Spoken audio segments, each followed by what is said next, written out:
اهلا بيكم في مطبخ السعادة.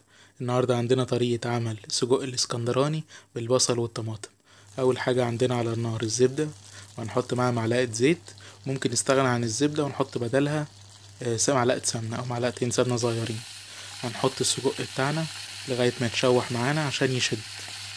احنا هنقطعه بس ما ينفعش نقطع السجق وهو طري عشان هيطلع كل اللي جواه. لازم نستنى لغاية ما يشد معانا. ودلوقتي ابتدى يتحمر معانا شوية. اول ما يبتدي ياخد لون ويبتدي الجلد بتاعه يشد هنبتدي بتقطيعه.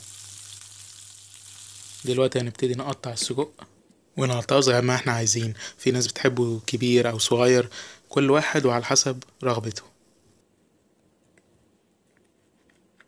معانا حوالي بصلة متقطعة حلقات، وفلفلة كبيرة متقطعة برضو حلقات، وفصين توم مفرومين، وشوية ملح وبهارات وسنة بابريكا. البابريكا حسب الرغبة. وهنبتدي نقلب شوية لغاية ما البصل معانا يتكرمل وياخد لون وريحة التوم تطلع، وهنبتدي نقلب. ودلوقتي السجق بتاعنا خلاص تقريبا اتشوح والبصل اتكرمل.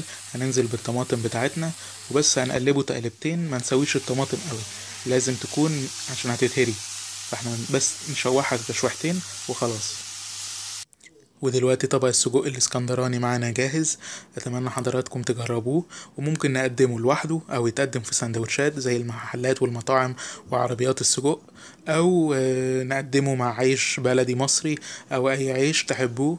واتمنى تجربوه، واتمنى الفيديو يكون عجب حضراتكم، وانتظروا المزيد من الاكلات الجميلة على مطبخ السعادة.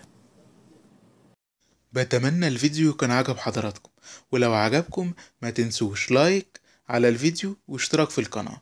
وممكن تتابعونا على مواقع التواصل الاجتماعي الموجودة أمام حضراتكم، وانتظروا المزيد من الأكلات الجميلة على مطبخ السعادة.